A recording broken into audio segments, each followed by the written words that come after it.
we see a lot of hoteliers and a few of the tour operators from Qatar.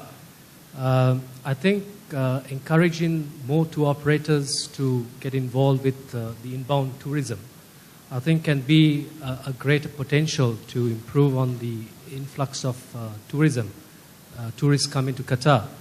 How do you see this area of tour operators being improved on? Because I think compared to some of the other destinations like Maldives, Sri Lanka, Malaysia, here is a kind of a corporate market. Qatar is focused on what you call the niche market. And I would see that if also the tour operators are given an opportunity, I'm sure they can fill up the gray areas that some of us are worried about. How many tour operators do we have in this room, please?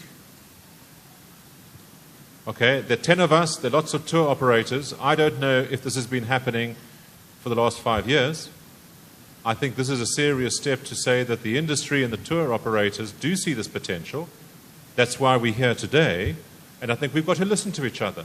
If Julia says over here the desert is one of our key assets, we must listen. We must go to Sea Line and learn from that. So I think we're very serious, and let's do some bold steps today and start walking that path. That was a good example from the German group. Before I come to the next question, when we visit the resort, I think nobody expected it to have such a resort here. Although it's a small resort, but as we just talked, it may be a beginning.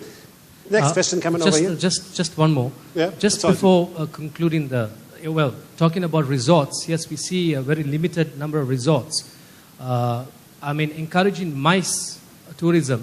Also, you could have team building events where you could have, people who are also having other kind of sports events in the sense of leisure point of view, where like paragliding, bungee jumping, but you don't have these kind of things here in Qatar, to encourage. Or you don't have even people, taken on boat rides, in the sense speedboats from location. If you have the Pearl Qatar, it might be an opportunity maybe from the airport, New Doha International Airport, to have a boat transfer to the Pearl Qatar.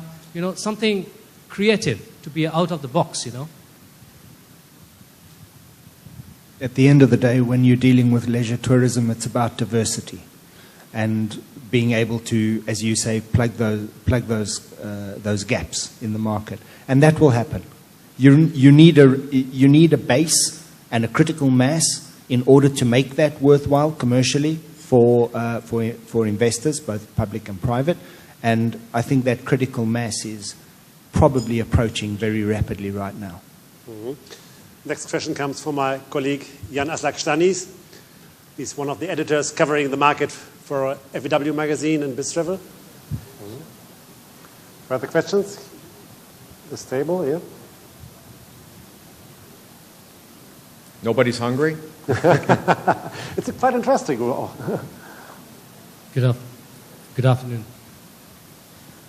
In fact, I have a question to ask. With the increase of the aircraft that Qatar Airways is having, would you try to minimize transit time, or would you try to work with the tourism authorities like Qatar Tourism and encourage the 48 hours? How would you do that from that perspective? And how would the other question is, how would the new Doha International Airport, like in Dubai, to encourage more travelers to pass through Qatar and use the duty-free facilities and encourage more people to have Doha as a hub? Yes, so the question revolves around what is the airline doing to help facilitate the 48-hour stopover, working with Qatar Tourism Authority, etc. I mean, this is fantastic news for us. This is something that we greatly encourage, obviously, because it increases our demand base, which means we can grow quicker and be more profitable. So we do work with Qatar Tourism Authority. It's not my specific job. That's under our Chief Commercial Officer. but we welcome every opportunity to work with them to speed these processes along, and to do all the other work that goes along with it, such as visas, et cetera, with the Qatar immigration authorities. So no, we have every desire to see these things happen as soon as possible from the airline perspective. But please, I may have missed the full content of your question, so I'm happy to come back to it if I did not give you a thorough answer. Well, thank you. And what about the new Doha International Airport to encourage the duty-free and the other facilities, like, as you said, to have more people use Doha as a hub? Of course, it will be from a commercial point of view, but like what they encourage in, the airline working together in promoting, or the Qatar Tourism Authority, which could also encourage this. Our main way to encourage Doha to be used as a hub is by our core strategy as an airline, again, to put the greatest product out there, offer destinations people want to go to, offer products for stopover in Doha, and those are the things we're doing. And we, of course, have a vested interest, as you saw it, Qatar Duty Free is a part of the aviation holding company. One of the interesting things that comes out of that is I wear sort of two personalities, because one personality wants to give people the fastest, most efficient transfer time to get from Stuttgart to Melbourne, which is an example where we have the fastest elapsed time in the industry. And on the other hand, I like to see them lingering a bit in the terminal to purchase the duty-free goods that we sell. We look to optimize that. We look to make that as efficient as possible. But clearly, this is a complicated equation, and something that, again, we not only look at our bottom line, but we are a company that believes the best way to take care of your bottom line is to take care of your customers. So we aim to give our customers what they need. I hope you give us feedback every time you fly with us and tell you what you like, but even more importantly, what you don't like. Christina? Let's continue the last question. Follow up, and then we know 50 million tourists will be arriving in Qatar, or rather transiting through Qatar, probably in 2018, 2020.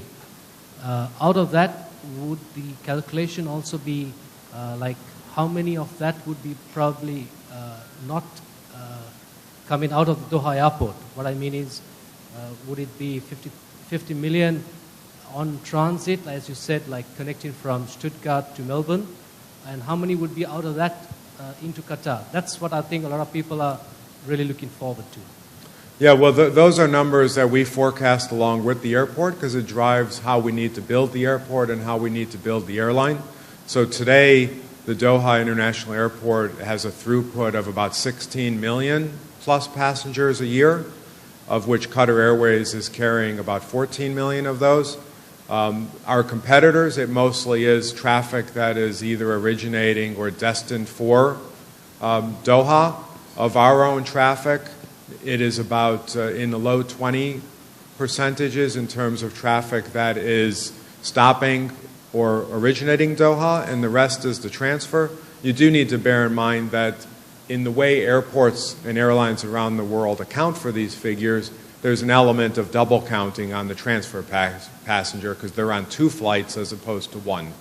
The target, the specification for Doha, the new Doha airport is 48 million throughput, and our plans have us steadily marching to that over time, with the mix of the passengers stopping in Doha increasing slightly over time as, again, 48-hour product is put in line, as the infrastructure in Doha continues to grow, and as I very much hope you spread the word that Qatar is an interesting and fabulous place to visit. So it is built into our business plans, it's built into how we view the future, and it's a topic we're obviously very capable of discussing, but those are the numbers that we look at this time. They could change, and if they do, we adjust our plans and carry forward. Yeah, Mr. Vadandi. And then, sorry, Christina, then ladies first.